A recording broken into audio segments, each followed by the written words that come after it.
Ashluti, Elisti, Du Elisti, Delistis, Ludwig Elisti.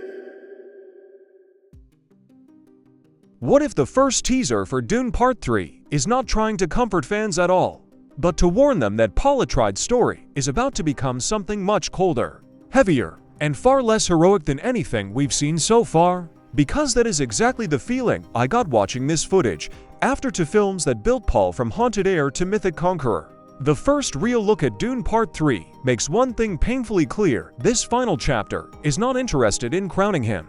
It is interested in judging him.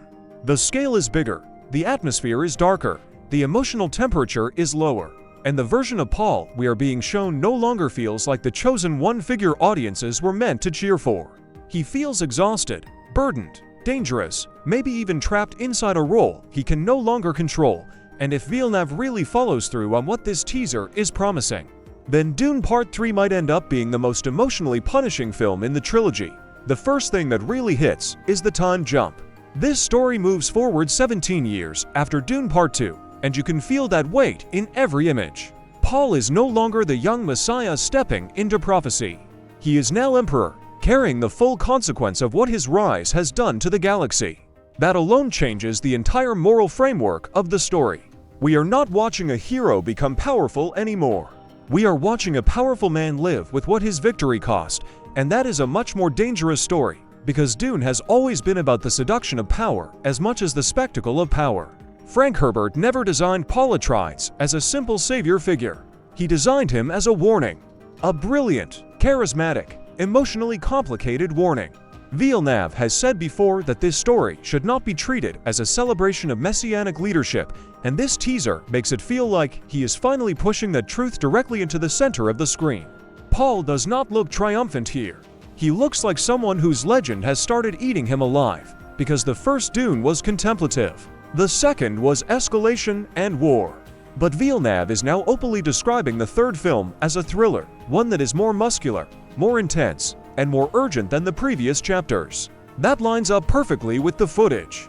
The teaser feels colder, sharper, and much less interested in romanticizing Paul's status. Even when the visuals are beautiful, and they absolutely are, there is a sense that the world has become spiritually damaged by what came before. Villeneuve once again makes this universe feel massive without losing the pressure inside it. The color palette seems more severe, the architecture more oppressive, the war imagery more final. There are huge formations, throne rooms that look like monuments to absolute power, and battle shots that feel less like adventure and more like history collapsing in real time. But what really stands out is that all of this scale does not feel celebratory. It feels suffocating. The grandeur is there, but it is poisoned. That is exactly how it should feel. Because what is the point of empire in Dune if it does not eventually look like a prison? The teaser also makes room for the emotional core, and that matters more than people may think. There is a brief warmth in the footage when Paul and Chani seem to speak about their child, and that moment lands precisely because everything around it feels so cold. It is one of the few glimpses of tenderness in the whole preview, and it instantly tells me Villeneuve understands the contrast he is building. If the film is truly going darker, then it still needs a pulse underneath the ice. It needs something human for the audience to hold on to. While the political machinery gets more merciless, Zendaya's presence in this teaser is especially important because Chani no longer feels like the romantic counterbalance to Paul's destiny. She feels like someone who has lived long enough to understand exactly what that destiny has done. The relationship now seems less like young love inside a rebellion and more like intimacy under pressure from an empire, a prophecy. And the terrible cost of being close to someone the universe has turned into a symbol. Then there is Rebecca Ferguson as Lady Jessica, still radiating the kind of terrifying control that makes every scene around her feel unstable. Jessica has always been one of the most unnerving figures in Villeneuve's Dune because she is emotional and calculating at the same time. In this third chapter, that energy feels even more severe. The teaser also gives us stronger looks at Anya Taylor-Joy Alia, and she may end up being one of the film's most unpredictable weapons. Taylor-Joy has described Alia as someone burdened by generations of memory and knowledge, and the footage absolutely supports that unnerving, almost supernatural intensity. That casting choice was already exciting on paper, but now that we've seen him in motion, He looks like exactly the kind of destabilizing force this movie needs. Scytale is not just another villain dropped into the franchise to keep the plot moving. He represents manipulation, ambiguity, and a new kind of threat that feels more psychological than brute force. Pattinson recently described the character as unusual and difficult to pin down. And that is exactly what you want from someone entering a story already drowning in political tension and spiritual rot. If Paul is the face of exhausted power, then Scytale looks like the figure designed to exploit every crack in it. Another huge point in the teaser is the return of Duncan Idaho. Jason Momoa's reappearance immediately tells you Villeneuve is not treating this final chapter like a small epilogue. He is widening the mythology while also making it more personal. For fans of Herbert's books, that development means a lot. For general audiences, it simply works as one more sign that nothing in this story is emotionally settled. Old ghosts are coming back. Old loyalties are being reactivated.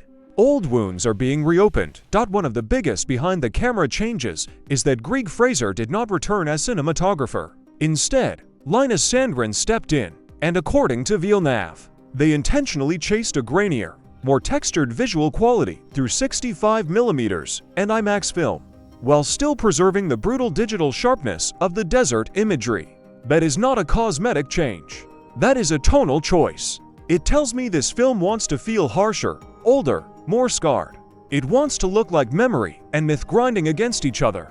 Hans Zimmer also returns, and even in the teaser you can hear that the soundscape is not just grand again. It is more feverish, more haunted, almost more ritualistic.